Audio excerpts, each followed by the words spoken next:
मुझे तो नहीं पता था मेरा सब्जेक्ट क्या आज बोलने का, लेकिन मुझे लगा कि चूंकि जो अपने वकालत के जद्दोजहद के दौर में जो मैंने शुरुआत में देखा कि किस तरह लोगों के जीवन में वकालत के पैसे में, खासतौर पे जो हमारे समाज के लोग वकालत में आते हैं, उनके तो आसपास भी कोई वकील नहीं होता, रिश्ते में तो छोड़ो, उनका कोई मददगार नहीं होता, और उसमें से निकल के खड़ा करना जितना मुश्किल होता है उतना ही मुश्किल बहुजन समाज के लोगों को अपना मीडिया खड़ा करने में होता है। हम लोग भी कभी समता सेन दल के माध्यम से समता दर्पण नाम की एक मैगजीन निकालते थे, और वो मैगजीन कम से कम हमने 10 साल चलाई होगी, हर महीने निकालते थे। लेकिन हमें इस बात का एहसास है कि उसको चलाने के लिए उसमें जो आर्टिकल छपने हैं, उसका जो मटेरियल छपना है, वो मटेरियल इकट्ठा करना, लोगों से लिखवाना, फिर उसको प्रूफ रीडिंग करना, फिर उसको छपने के लिए पैसे का इंतजाम करना, फिर उसको पूरे देश में जहां जहां भेजना, उसके मतलब कई इतनी सारी कठिनाइयां होती है उसमें अपने आप को स्टैंड कर पाना। और फिर कहीं से कोई आपको ऐड नहीं मिलता, आप उसमें छाप देते हैं भी ये फुल पेज ऐड का इतना पैसा इतना, लेकिन वह कोई देने वाला नहीं है। फिर किसी एमएलए के पास जा रहे हैं, किसी मंत्री के पास जा रहे हैं, वो दे दे ना दे, और देता है तो फिर वो अपेक्षा रखने लगता है। उसी तरह की दिक्कतें मुझे लगता है कहीं ना कहीं आप लोग को भी झेलनी पड़ती होंगी, लेकिन इससे निकल के आगे बढ़ना, ये आपकी एक तरह से परीक्षा है। जो शुरुआत की परीक्षा में जद्दोजहद करके पास हो गया वो आगे बढ़ जाता है। ऐसे भी बहुत सारे साथी हैं जिन्होंने यूट्यूब चैनल से शुरुआत की, धीरे धीरे उनका चैनल, चूंकि मटेरियल अगर अच्छा क्वालिटी है उसमें, अगर मेन चीज महत्वपूर्ण चीज है क्वालिटी। यूट्यूब चैनल बनाना वो तो आजकल बना लेते लोग, बनाना अलग बात है, उसको चलाना अलग बात है, लेकिन उस पर ऐसी क्वालिटी, ऐसा कंटेंट डालना जो लोगों को पसंद आए, जो लोगों को यार ये कुछ हटके है, इसमें कुछ बात है, जिसको सुनने के लिए बंद करने लगे। जैसे आजकल वो साइंस जर्नी वगैरह इस तरह का जो आता है, या इस तरह के आजकल काफी आ रहे हैं जिनको लोग देखते हैं यार आज की चीज पे डिबेट है, देखते हैं। या जैसे कभी दिलीप मंडल जी ने शुरू किया, कोई किसी मुद्दे पर डिबेट रख ली, या कभी सुमित भाई ने रख ली, तो लोग उस पर जुड़ते हैं, सोचते हैं कुछ अच्छे लोग आ रहे हैं, कुछ अच्छा डिस्कशन होगा, कुछ मटेरियल मिलेगा। तो आप लोग भी जिस रास्ते पे हैं उस रास्ते पे आप क्वालिटी मेंटेन कीजिए। थोड़ा स्टडी तो करना पड़ेगा, रिसर्च करना पड़ेगा, बिना मेहनत के आप अपने आप को स्टैंड कर पाए ये संभव नहीं है। और जो एक होता है, आप चले गए, आपके हाथ में चूंकि माइक है, सामने वाला कितना ही बढ़िया आदमी हो, आपने उल्टे सीधे सवाल करने हैं, उससे नहीं चलेगा।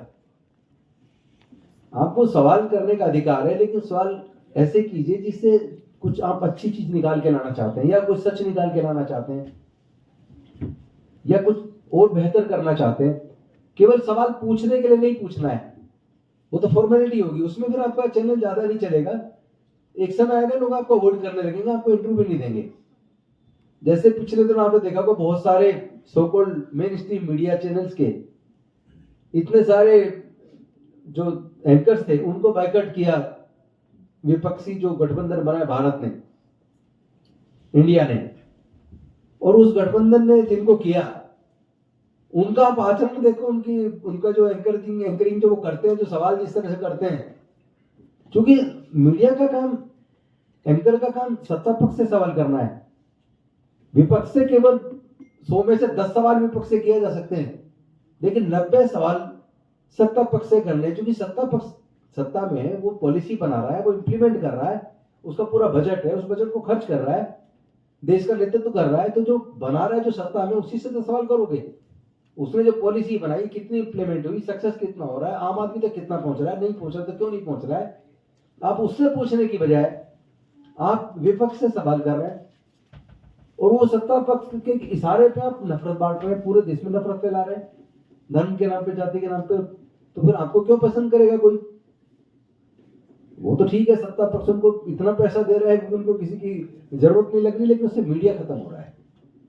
बेशक वो अमीर हो गए हो, उनके चैनल खूब अमीर हो गए हो, उनके एंकर खूब अमीर हो गए हो, वो करोड़ों अरबपति बन गए हो, लेकिन देश का मीडिया खत्म हो गया, उनको लोगों ने देखना बंद कर दिया है।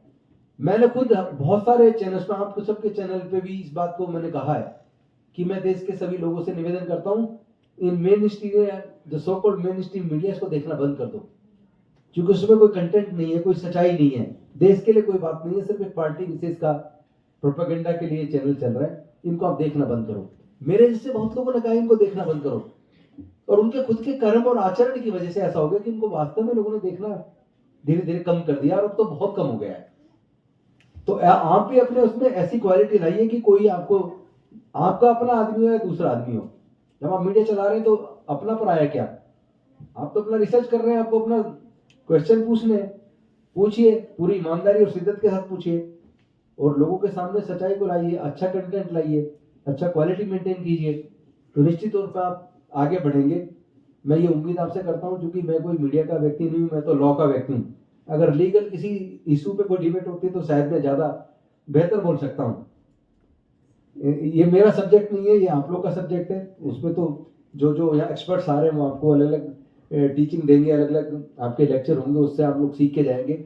लेकिन मैं ये जरूर कोशिश करूंगा कि मैं अगर किसी लायक बन पाया तो मेरे समाज के, जो बहुजन समाज के जो यूट्यूब चैनल चला रहे हैं या जो मीडिया में काम कर रहे हैं, उनको कैसे मजबूती प्रदान की जा सकती है, मैं सच्चे मन से कोशिश करूंगा कि मैं उनके लिए कुछ कर पाऊं।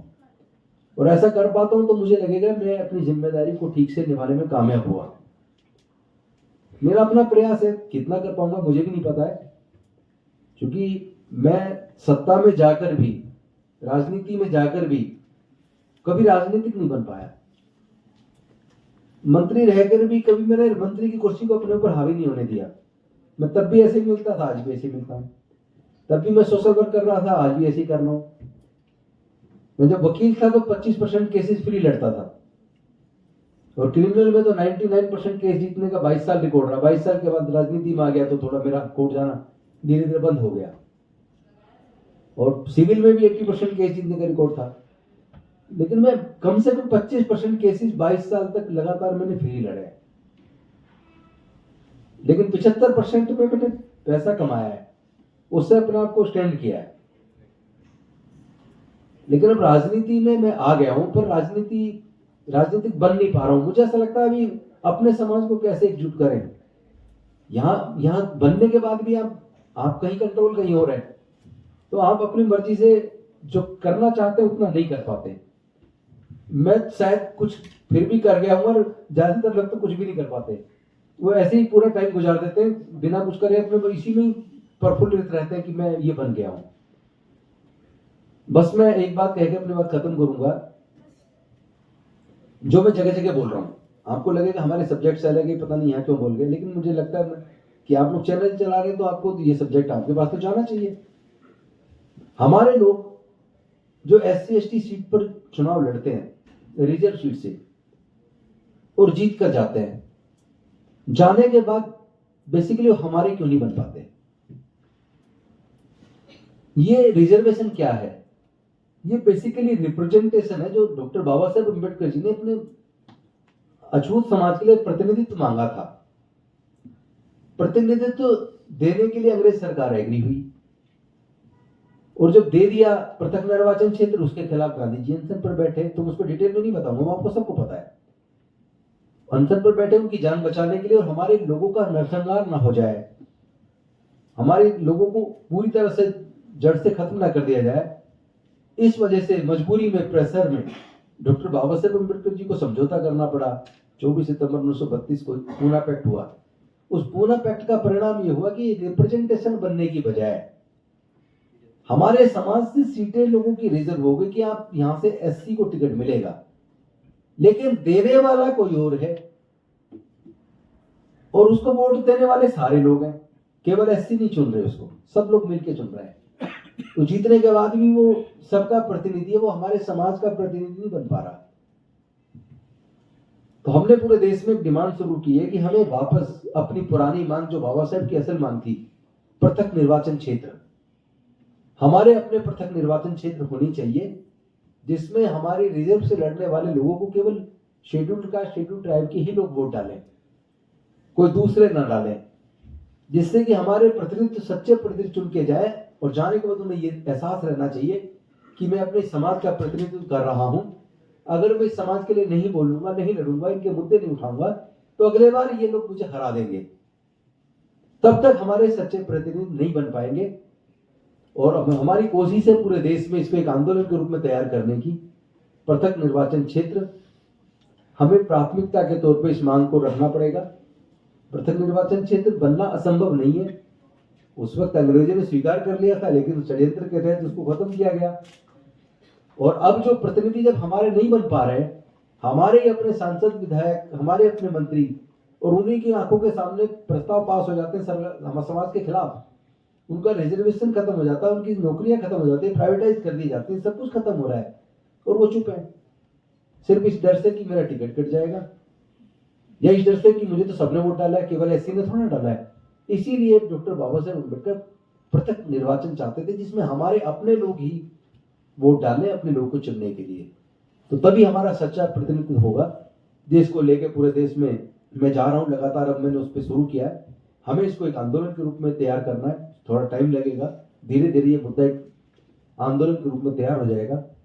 बस इन्हीं शब्दों के साथ मैं आप सबको शुभकामनाएं देता हूं कि आप कुछ ना कुछ यहाँ सीख के जाएंगे और अपने अपने चैनल पे कुछ अच्छा कंटेंट लाएंगे, ताकि लोग आपको पसंद करें, आपकी व्यूअरशिप बढ़े और धीरे धीरे इतनी बढ़े कि आपका अच्छा खासा इनकम आपको शुरू हो जाए और आप अपने पैरों पे खड़े हो जाए, साथ में समाज को ताकत देने लायक बन पाए, समाज की आवाज बन पाए। क्योंकि समाज की आवाज केवल नेता नहीं होते, समाज की आवाज जो आप मीडिया के माध्यम से आवाज बनते हैं, तो आप भी समाज की आवाज हैं। इन्हीं शब्दों के साथ आपका बहुत बहुत धन्यवाद। सुमित जी, आपने मुझे बुलाया और आप सबको शुभकामनाएं। Thank you very much. जय हिंद, नमो बुद्धाय।